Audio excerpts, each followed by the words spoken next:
So good morning, good afternoon, everybody, and welcome in from across Canada and beyond. My name is Jesse. I'm your virtual adventure guide here at Exploring by the Seat of Your Pants. And I know we've got a lot of familiar faces today, but if you are new to us, we are all about bringing conservation, adventure, and science into classrooms around the world. Just today, we put out our new newsletter. We've got over 40 programs to come in April. We've got our Backyard Bio Global Nature campaign. We've got art contests. We've got so much on the go. It's very, very exciting if you want to check that out on our website at exploringbytheseat.com.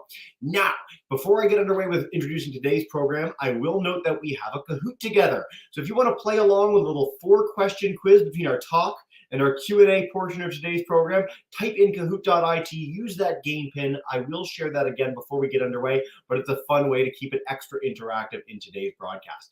Now, I'm really excited for a number of reasons because number one, it's my birthday and I love getting to do programs as my birthday. I've had like 4 straight years of getting to do it on April 12th.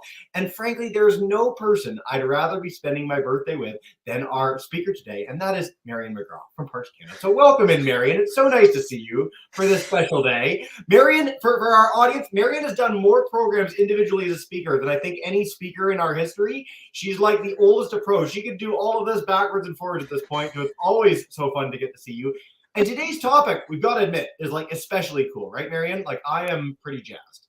Yeah. It's pretty cool, or pretty hot. Pretty hot. So this is part of our Peak Discovery series. We've been partnering with the amazing mountain parks in Alberta and BC all year long. Waterton Lakes, Jasper, Banff, and beyond. We've talked about archaeology. We've got some really cool things with animals coming up. But today, on the hot topic, we are talking about wildfire, how Parks Canada's incredible sites manage, control, create fire, put out fire, help with ecological integrity in some of the most special places on planet Earth. And so, without further ado, Marion, I'm going to stop talking and I'll turn it over to you to blow our minds and tell us all about wildfire. Let's do this thing. All right. Well, thank you so much, Jesse, and a very happy birthday to you, first of all. So hello and bonjour, everybody. As Jesse said, my name is Marion, and I am a Public Outreach and Education Officer with Parks Canada here in Jasper National Park. And I'm so excited to be joining all of you today as part of the Mountain Parks Peak Discovery Series. So Jasper National Park is one of several mountain parks that are taking part in the series, and together with parks like Banff, Waterton Lakes, Yoho, Kootenay, Mount Revelstoke, and Glacier, we've covered all sorts of interesting topics. As Jesse said, archaeology, bats, conservation, and today, as we said, we'll be talking about a very hot topic. Yes, we will be talking about fire. And at the end, I'll be taking all of your burning questions. But first, well, why talk about fire? It's a topic that is pretty interesting and pretty interesting to me personally as well. Last September, a lightning strike started a wildfire here in Jasper National Park. Some of you who are from Alberta may have heard of this, the Chedaman fire. It happened in the middle of the night, but I could actually see the smoke as I was driving to work the next morning. I thought about putting one of my cell phone pictures into the presentation, but this one was much better quality. Although there were helicopters that were bucketing right away, it was very rough terrain and the fire did spread over the next few days. It was important to start managing the fire right away because of how close it was to the Jasper town site and communities just outside the park. It was an exciting and a little scary time to be in Jasper National Park. The fire was actually pretty close to where I work. This is a picture of the Palisades Stewardship and Education Center. And if you look to the left at the barn building, I'm up in that little window right at the very top right now. And it was too close for myself and my colleagues to come out to the Palisades and do our usual jobs, which for me is doing education programs like the one I'm doing right now, but also in person with students who come to our site. But we all wanted to help out, and depending on our strengths, we actually got to take part of the fire team. And for me, the fire response team got me to help with communication. So one of the jobs that I got to do was to go out around Jasper and talk about what was happening with the fire with the official Parks Canada fire trailer. It was a great opportunity to learn more about fire and how Parks Canada deals with it, even if sometimes I had to do it the old-fashioned way under a headlamp because we did lose electricity for a while. But you know what? It does turn out that things are less scary when you know a bit more about them.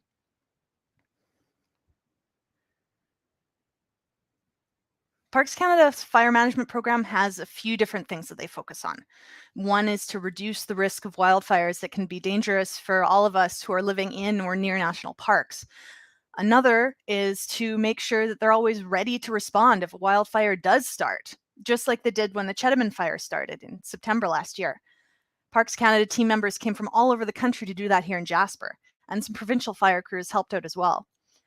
But a third thing that they do is to make sure that fires do still happen, because it turns out fire is natural and part of the cycle of nature.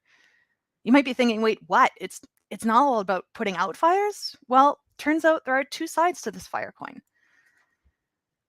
A big part of what we do at Parks Canada is to protect and look after Canada's natural and cultural heritage. This includes protecting plants, animals, landscapes, and historic sites today and for the future. It's a big responsibility and a very cool job. Protecting the landscape and looking after the natural heritage of Canada can be different than what you might think originally. There's a thing called ecological integrity that Jesse mentioned at the top of the presentation that guides the work that Parks Canada does. Now, does anyone know what ecological integrity means? I'll give you a few moments. You can type your answers into the chat. You can talk to a person beside you. Try and make a couple of guesses. They are big words, but I think you might have a pretty good idea. So I give you a moment to think about what could it mean, ecological integrity. Sounds Well, like a good thing. I think it's a good thing. Absolutely. And again, feel free to share in the chat, folks. And I can say Marion later if we get anyone who got it right. But if you want to tell us what it is, you are more than welcome to dive in. Absolutely. Well, ecological integrity, it's a fancy way of saying that an ecosystem has all the pieces that it needs, all the puzzle pieces, you could say, that make it work properly and make it healthy and thriving. So this includes both living and non-living things. So all the things that we normally think about when we think of an ecosystem: trees, animals, fungi, plants, insects. But as well, it needs the non-living things: ice, sunlight, wind, rain, rocks, all of that, earth, soil. And then there's also natural cycles that landscapes and animals that live on it go through. And that's part of ecological integrity as well. So life cycles and the cycles of the seasons, for example. It's important to have those changes of the seasons and the cycles of birth, life, and death for animals and plants too. But there is one piece of the puzzle that has been missing for a long time, over 100 years, and that's the fire cycle. So yes, there's even a fire cycle, and this cycle is one of the processes that keeps an ecosystem healthy, believe it or not. Here in the Rocky Mountains, fire used to pass through, depending on the area, roughly every 50 to 100 years. The Indigenous people who have lived in these places since time immemorial know that fire is a part of the process necessary to keep the landscape healthy. Jasper National Park is located in Treaty 6 and 8, as well as the traditional lands of the Anishinaabe, Assiniboine-Winewak, Denizah, Nehiyawak, Secwepemc, Stoney Nakoda, Mountain Métis, and Métis. We acknowledge the past, present, and future generations of these nations who continue to steward the land. Fire is a part of that stewardship and a tool to keep the landscape healthy. Learning from the Indigenous people of these places helped in the development of Parks Canada's fire management program. And we're going to talk about that fire management program a little bit more later on in the presentation. The picture or the ecosystem isn't complete without all the pieces, and fire is an important piece of that puzzle.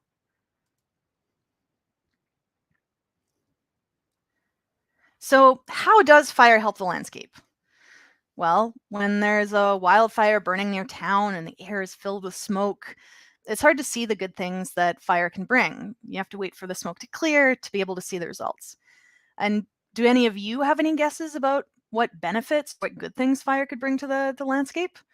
If we have any of our classes that have any ideas, or I invite people to answer in the chat as well if you might have an idea of what are some benefits that fire could bring.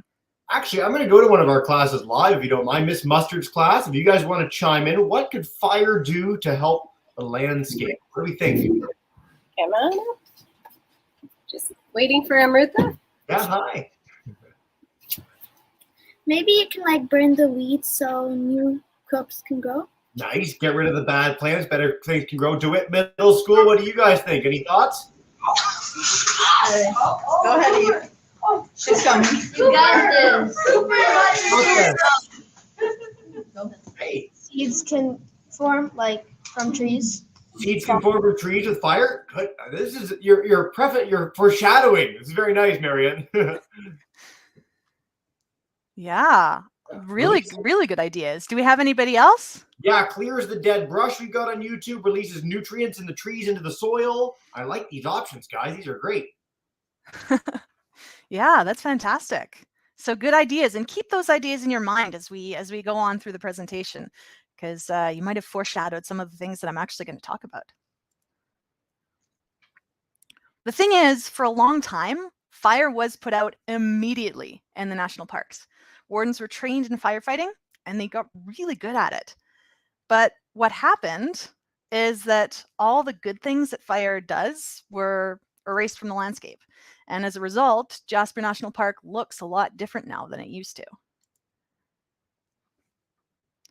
So take a look at this photo here. This was taken by a surveyor over 100 years ago. Now compare it to this one, which is going to fade in slowly. And this one was taken in the late 1990s.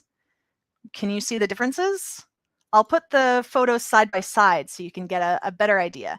And we can bring in some of our classes again or get some answers in the chat to point out some of the differences that you might be able to see between the older photo and the somewhat newer one.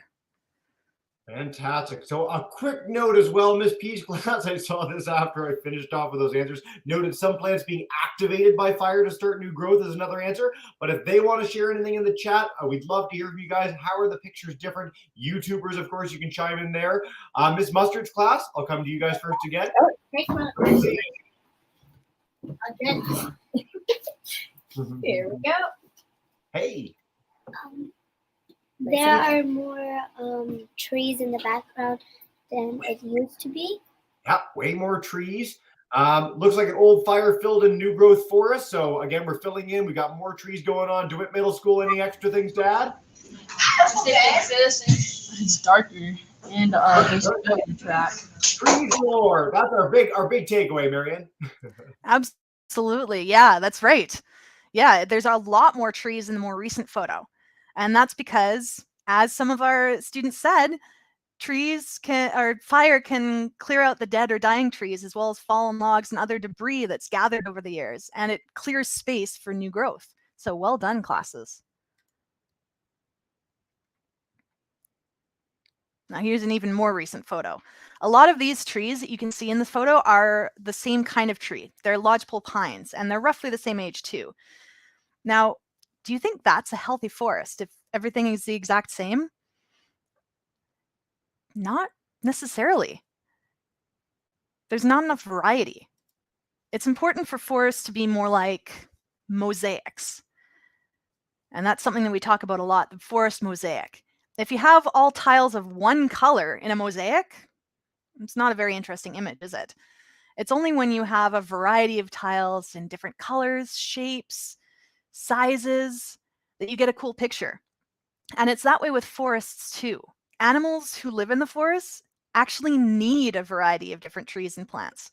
Different animals need different things to survive. And if you only have one thing that's good for one type of animal, one type of living arrangement, then it's not enough that provides for the other animals. And that makes for an unbalanced ecosystem.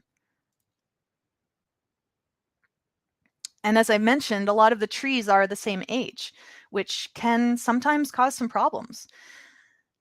For lodgepole pines, they're getting a little bit old now. And there's a bug that some of you, especially in Alberta, may have heard of, that loves to dig under the bark of older lodgepole pine trees and other pine trees and lay its eggs. And it's called the mountain pine beetle. And it found a feast in Jasper National Park. The younger lodgepole pine trees are healthier and some are able to fight off the beetle, but the older trees didn't necessarily have as much luck. The beetle and the fungus that comes with the beetle eventually killed a lot of the older pine trees in Jasper, and you can see the results of them digging under the bark here.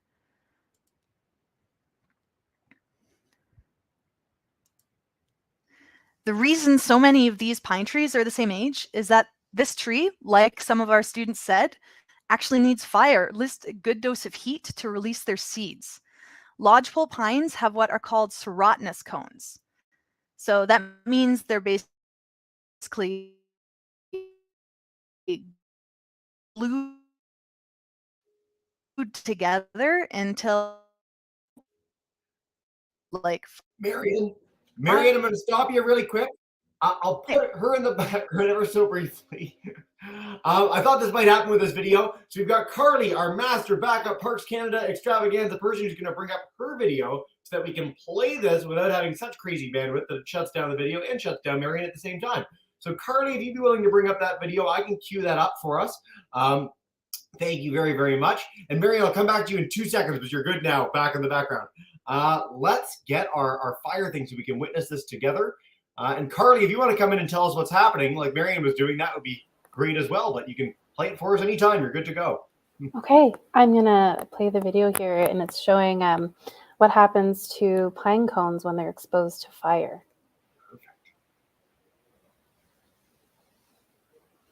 We talked about this earlier with some of our classes, talking about seeds coming out in fire. So I'm really glad they prefaced this. And I can't believe you guys actually knew that. I didn't know that at your age, and it's very, very cool.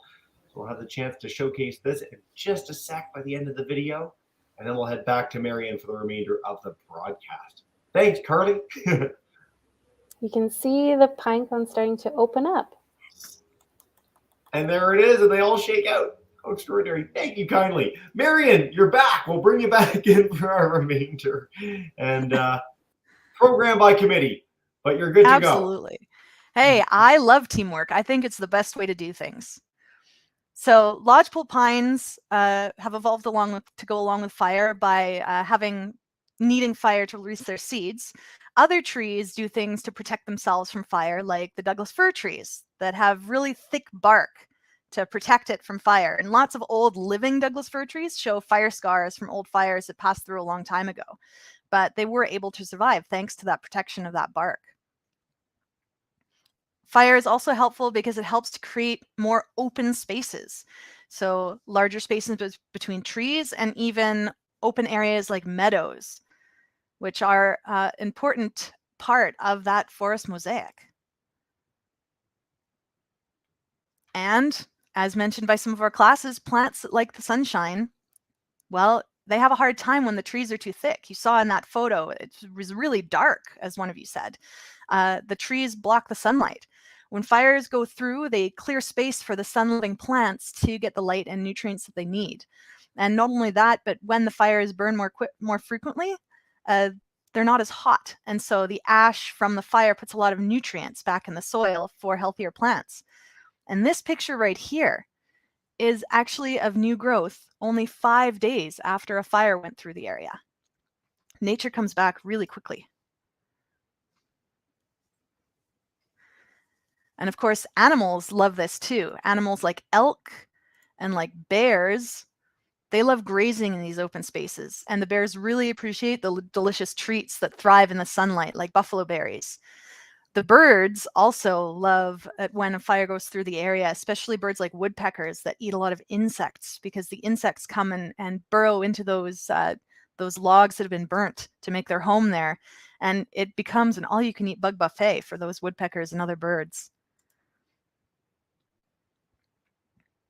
So if fire is so helpful for plants and animals, then why was it stopped for so long? Well, as we know from the Chetamon fire and from other wildfires, although fire is a good thing, it can still be dangerous for people in buildings. And as settlers arrived from Europe, they worried that fires would destroy their homes and livelihoods. And so fires, they were quickly put out. After the first national parks were created, the Canadian Park Service hired fire and game guardians who were in charge of extinguishing or putting out fires. And here you can see in some of the pictures, wardens practicing their firefighting skills, as well as some of the tools that they used, like this pump truck, a water bucket with little holes on the top for sprinkling, fire extinguisher, and a nozzle that they used with the hoses. But of course, as we know, as time went on, without fire sweeping through to clean up, the forest continued to grow and become cluttered with old, dead, and dying trees. And those old and fallen trees make good fuel, and so the risk of higher intensity fire increased. Close to 100 years later, Parks Canada fire managers were beginning to realize the negative results of not allowing that fire to burn in the national parks. But the question was how to restore the balance by reintroducing fire. Could it be through waiting for a natural wildfire to start and then just letting it burn? But what about the dangers to people and to towns if it gets too big or too close? How to control something that by definition is wild? And this is where the idea of prescribed fire comes in. A prescribed fire is a fire that's lit on purpose, but under very, very controlled conditions, used to achieve the goal of forest health. A prescribed fire for the landscape is like a doctor writing a prescription for a human. Doctors will diagnose people and prescribe medicine to make them feel better, with careful instructions on how to use the medicine properly. Scientists and chemists do a lot of research to make sure the medicine is just right before they put it out for people to take. Fire managers do a lot of preparation, research, planning, and consultation before a prescribed fire is lit. Sometimes they have to wait a long time for the conditions to be just right. The first prescribed fire in the national parks was lit in Banff in the 1980s. So Parks Canada has been doing this for a while, getting a lot of experience to naturally restore that ecological integrity. But it's not just as simple as lighting a match and letting it burn. Not at all. The members of Parks Canada's fire crews are highly trained professionals. So this is definitely a don't try this at home moment. And they even have specialized equipment to use for different situations. Like a drip torch. It's a handheld gas can with a mixture of gasoline and diesel for fires that aren't going to burn super hot or for starting grass fires.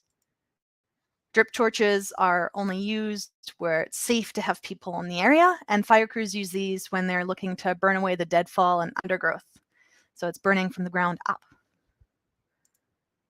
Another cool thing are the aerial ignition devices, or AIDs. They look kind of like ping pong balls, and they're filled with a chemical called potassium permanganate. And don't ask me to say that 3 times fast. They're loaded into a machine which injects them with another chemical and drops them from a helicopter. They have a delayed reaction before they burst into flame as they fall down. Aerial ignition devices are used in large areas of forest quickly and where the terrain might make it too difficult or unsafe to have people on the ground. And then there's the heli-torch. It hangs from a helicopter, and it's a much larger version of the drip torch, and used to start fires that burn from the top down. It's filled with a gel fuel that sticks to the tops of the trees and lights the canopy on fire. And here you can see a closer picture of a helicopter with the heli-torch hanging from it. All of these tools, again, I'm going to say this so many times, they're used by professionals with years of experience and training and only in the proper conditions. Most prescribed fires are done in the spring and the fall when the weather is cooler and when there's a higher chance of rain or snow to help put out the fire. But there's always preparations made very well in advance. And prescribed fire is used for a couple of different things. And we've talked about how important fire is for the landscape and for the animals and the diversity of plant species. But prescribed fire is also sometimes used as a fire guard to help protect town sites like Jasper. And sometimes it's both. And in either case, fire managers always look at the history of the fire in the area to understand what the fire cycle was like. But sometimes it's not safe to burn in certain areas. So in that case, crews create what's called a fire break by removing the fuel that could cause a fire to spread into places where people live. Each year, if the conditions are right, Parks Canada will try and do a few prescribed fires. But it does, as I said, take a lot of work and planning and on-the-ground support to be able to do a prescribed fire. It is, after all, still dangerous, but a useful tool. When used properly, it can play its natural role in clearing dead and dying trees, and plants, putting nutrients back into the soil, opening forests and meadows for different species of plants and animals to grow and to live, and reducing the risk of severe wildfires. Like any tool, it's important to know how to use fire properly and give it the respect it deserves. But once it's done its job, the effects on the landscape are clear to see. So I hope you enjoyed the presentation. We've got a little Kahoot game for you next, and then I can't wait to hear all of your exciting questions. So thank you very much. Thank you so much, Marion. What a marvelous talk and great engagement for the audience. Thank you so much on YouTube for our StreamYard audience today. As Marion said, we are going to dive with our Kahoot. There's already a bunch of you queued up there. So I'm going to give everyone an extra minute or so to get on in, join us for our Kahoot. If you're new to Kahoot, the faster you answer, the more points you get. You don't win anything, but you do win Marion, Secret Carly, and I's everlasting respect. So that's worth a lot. It's very exciting. I'm going to give you guys just a second. The game event's up on the screen. We're going to have 4 quick questions together, and then I'm going to head to actually, I'll head to DeWitt Middle School first because I know you guys need to go fairly soon for a question when we do our Q&A. If our other classes with devices off can join us in sharing them in the chat, just so I have them as backup, Ms. Broku, Mr. W, Ms. P science classes. I know there's some tech issues today, but we're excited to take all your questions. There's so many of you in the Kahoot. I love it. Okay. Marion, I'm going to get us underway. If you want to help us out with some little hints near the end of each question, we are good to go. YouTubers, try and get your answers in early because the Kahoot's a little bit delayed for you guys there. Here we go. Question 1. This is very exciting. What is ecological integrity? We talked about this. I like to think I have ecological integrity, but remains to be seen. An ecosystem you can trust, an ecosystem that has all the things it needs to function properly, an ecosystem that is missing pieces, that sounds sad, or the rules biologists live by. The secret brethren code. The secret code of biologists. So secret. Most of you got this right. An ecosystem that has all the things it needs to function properly. Very, very good, guys. And Dr. New is in the house with our lead so far. I hope a forest animal wins. That's my goal. Quiz question number 2. How does fire keep an ecosystem healthy? We talked about some, maybe all of these things throughout the broadcast today. Clears out old, dead, and dying vegetation, puts nutrients back into the soil, helps some trees spread their seeds, or all of the above. And for everyone who's ever joined us for a Kahoot before, you'll know that there might be an answer here that we're really fond of in our parks program. Really fond of indeed. 80 answers, so many of you. So I love the thought. A lot of you are really quick with the A. It is D, so all of the above. All of those things are very important elements of how fire helps the ecosystem. But good job if you picked one of the other ones. You don't get points for it, but you did get it right technically. Dr. New in the lead by a bigger margin with Daring Pony right behind, running up the side in the Kentucky Derby of our Kahoot broadcast. What tools does Parks Canada use to start prescribed fires? There's a lot here, so just take a look, read them. Don't be too hasty. We've got everything from beach balls and lighters to sparklers and flamethrowers, which sound very dangerous. Matches. We've got aerial ignition. Which group of 3 seems accurate? Maybe try and exclude ones that don't seem reasonable, like beach balls.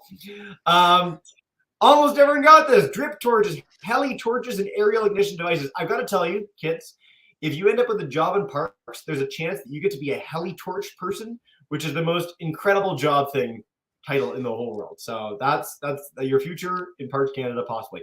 Daring Pony sneaks in with our lead. With one question to go. Let us know who you are, these people in the chat, by the way. Can a prescribed fire happen anytime? Our final question, Marianne. Yes, just light a match and go. Throw it out the window. Only in July. Only in the right conditions, mainly spring or fall. Or only when the forest has taken its medicine, which sounds vaguely threatening, but also good. I don't know. Up to you. Well, open to interpretation. Most of you got this right. 53 of you. Way to go, everybody. So it's only the right conditions, not in the summer. And why not in July, Marion, before we get our final answer? Well, the conditions are usually too hot and too dry. And when you're lighting a prescribed fire, you want to make sure that you can keep it in control. And so they will prepare fire guards and everything. And in July, it's usually too hot and too dry. Thank you for that. Daring Pony wins our Thing Fast New and our Lobster Friend third. If you are any of those folks, let us know who you are. And I'm going to head straight to DeWitt Middle School before you run off in like 10 seconds. You've got a question for us. Hey, Question. I don't think they have any. I was not tell. You have any They got questions? they got too busy with Kahoot. You're busy with Kahoot. Well, that's okay. You can enjoy. If you want to share a question in the chat before you go, that's fine too. Miss Mustard's class, I'm going to come to you live. YouTubers, please feel free to share questions there. I'd love to hear from you in the chat. And our other live classes with the devices off, please feel free to share in the StreamYard chat. But Miss Mustard, come on in for 5. Hi. All right, these guys are super excited because we are Daring Pony. Daring Pony. Yay! Way to go. Nicely done. Applause. Has a wildfire ever gone wrong? Very good question. A wildfire? Yeah. Well, I mean, wildfires are the ones that start naturally with lightning. Yeah, they can start pretty close to town, so that would definitely be considered going wrong for us when we're worried about our safety and our well-being. But that's why we've got these fire people that are prepared to get going. And prescribed fires, sometimes fire is unpredictable, so sometimes it can act the way that you aren't really expecting. But they do try very much to think of all the things that could go wrong and prepare for that. But fire does act sometimes unexpectedly. I'm really glad you mentioned that. I figured the prescribed fire might be either a follow-up question or the meaning of that, so that's great. For prescribed fires, is there a set size that they set them at? Like, is there a, so many acres or hectares that they do every time? Is it depending on the landscape? Do you ever do huge prescribed? Normally, they're a set size, so they have an area that they know that they want to have that prescribed fire in. I'm not sure about the largest or the range of the size, but usually it's fairly contained just because it takes a lot of people and a lot of preparation to do. Fantastic. I'm going to find out where this class is in just a second, but Jake in Miss Kongsrud's class wants to know, what is the maximum amount of time they let a prescribed fire burn? Are these going for like an hour, days, weeks on end, epic prescribed fires? Is there any framework for that? That's a really good question. I know the Henry House prescribed fire that happened last year, it was an afternoon. So it also depends on what they're looking to burn as well. Perfect. And by the way, Miss Kongsrud, right across, like down the road from you guys in Equal Jasper. So nice to have you guys in right down the street. That's fantastic. Miss P, Mr. W, if you guys want to share in the chat, we'd love to hear from you as well. Miss Mustard, I will come back in a second. And YouTubers, we're getting some more great questions. In fact, Benjamin, what's the biggest fire that has occurred in the national parks, Jasper and Banff, ever? And I get this is a wildfire. So worst fire you've ever had. That is a good question. I think in Jasper, it might have been the Syncline fire that happened in the mid-2000s, but I might bring Carly in, who's been in Jasper longer than I have, to answer that one if she knows. Marion's right. I think Syncline was one of the biggest, if not the biggest, and that actually did start as a prescribed fire and then went beyond the boundaries of what was originally planned. But thankfully, it was in an area that's not anywhere near any sort of people or infrastructure. And then the Chettaman fire that Marion talked about that happened here in Jasper in September was also a very large fire. It was one of the largest we've had in Jasper in many, many years. Yep. Fantastic. Thanks, ladies. A quick follow-up, and I love this. Ms. Williams' class joining us in Ontario today. This is a question we get every single wildfire presentation ever, and it just shows kids are so concerned with animal welfare. I absolutely love it. So way to go, students. So for Ms. Williams' group, have we ever seen animals, deer, etc., get caught in a fire or run out of a prescribed fire? How do you account for animals there? Do you have to? What's the deal? And Carly, I'll leave you in the background for now in case we need you, but come on back in there. I mean, animals are pretty clever, and they know to get out of the way. The birds can fly away. The larger animals can run out of where they need to go. And there's even some animals that sort of burrow underground to protect themselves. So the animals will definitely get out of the way when they hear or feel a fire coming. Just like we would have an instinct. If you saw a fire on a hillside, you'd get out of the, you'd walk away. You wouldn't just stand there and let it get you. The burrowing is very interesting, and I really encourage our classes look up animals that burrow to get away from fire. In fact, in big fires, wildfires, a lot of animals will find animal burrows and huddle in them together, which has been fascinating. It's been depicted in several natural history documentaries. So very, very cool. Miss Mustard's class, I'm going to head back to you guys for a live question. You are good to go, and welcome back in, 4-5s. Hey. So has a fire ever gone out of the park and into a town? Yeah. Not in recent memory, at least not in Jasper, although there were concerns about Chettaman because it was getting, because of the way the winds were blowing, it was getting pretty close to some of the areas just outside the park. There's a small place called Brule, and then Hinton's a little bit further there, but they were able to control that and it didn't make it to Brule. So that's very good. I'm really glad we're getting these detailed questions. You guys are really on the ball today. I love it. Let's take a question from the greatest named student of all time, Odin, in Miss Kongsrud's class. When was the first prescribed burn in Jasper National Park? Do we know? First ever. That is also a good question. I'm going to bring Carly in for that one because I think it was. Expert. Hello. Yeah, I don't know exact year, but around 1980 something. So because I think you said Banff was 1984, Marion? I think so, something around there, yeah. Yeah, so Jasper was shortly after that because we're right next to each other. We're buddies, so we share good ideas. Thank you for that, Carly. A quick question just from someone online. How long does it take to be the sort of person who's a professional fire starter or someone who's going to be doing these prescribed burns in the park? Is there like a training? Like, how do you get that job, basically? Oh, that's a really good question.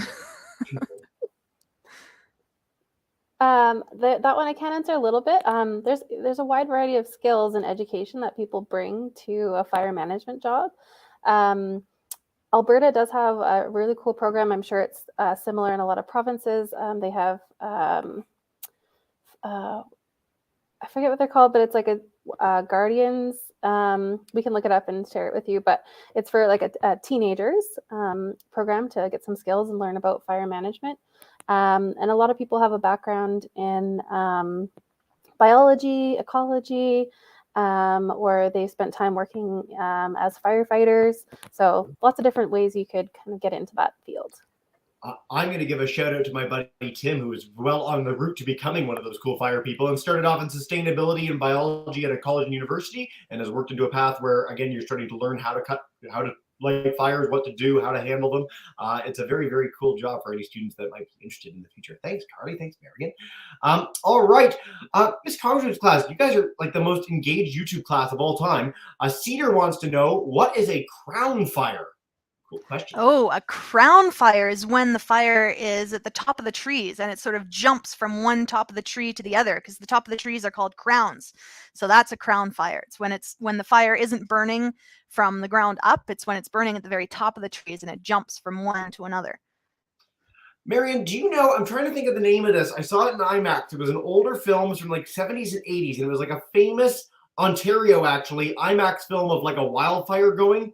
Oh, I'm going to try and find the name of this. It's like my mom mentioned it when I was a boy, but I want to share it with classes because it's like the most incredible fire demonstration ever, where it shows a crown fire happening and just like raking through a forest. Anyway, sorry, weird segue, but I just encourage people to check out wildfire images and videos online because it's unbelievable to see a wildfire sort of go. It's why prescribed burns are so important. So great question, guys. Miss Mustard's class, I'm going to come to you. We've got time for like 2 or 3 more questions. Come on back in, 4-5s, and take us away if you have any others. Oh. Does anybody have a question? Nope. What happened, Martha? Rebecca? Amrutha. Oh, Amrupa, sorry. Hey, Amrupa. Has a wildfire ever happened like near a city or like a river? Yeah. Yeah, absolutely. Wildfires happen by cities fairly often. You might have heard for our Alberta people about the wildfire near Fort McMurray. For BC folks, there was a big, huge fire near Kamloops. Where I grew up on Vancouver Island, Port Alberni, there was thankfully a small wildfire that I could actually see from a street near my parents' house out near Sprout Lake. So it does happen close to where people live. When I visited Banff, actually, they were lighting a prescribed fire. This was a few years back now, before COVID. But just driving along and seeing people starting to light a little fire was fascinating, because it's just so it's freaky, because you're like, wow, there's fire out in the wild, and then you see a bunch of people there, and it's a great learning opportunity to highlight why this is so important. It's why I love doing these broadcasts with everybody.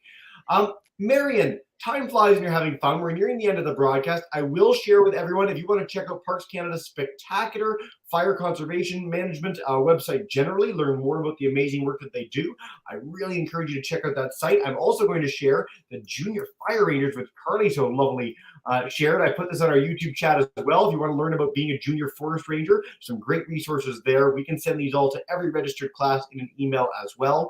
As I noted at the beginning, part of our Peak Discovery series, more with Marion, more with the amazing team in the mountain parks. So you can come back and join us for those very, very shortly. But Marion, before we wrap up, is there a final message you want to share about fire management in Parks Canada to leave our students with today? Well, I mean, I think a lot of them knew it already, in that while fire can be scary and it can be dangerous when it's too close to where people live and where we have our homes, it is still a really important part of the life cycle and the cycles of the ecosystems. And so it's really good to hear that the students already know all these great things that the fire brings to the landscape. I was said when the classes answered it in your question, like, I had no idea about those things when I was the ages of these kids. So you guys are way ahead of me in terms of understanding ecology. So way to go. Pat yourselves on the back. Good job, Darren Coney, Miss Mustard's class again, for doing so great in the Kahoot, and everybody else for participating as well. Marion, Carly, I'll bring you back in as well. Miss Mustard's class, you can join me live on camera and saying a big thank you and farewell to the amazing team at Parks Canada. Thank you guys, everyone. Have a wonderful day.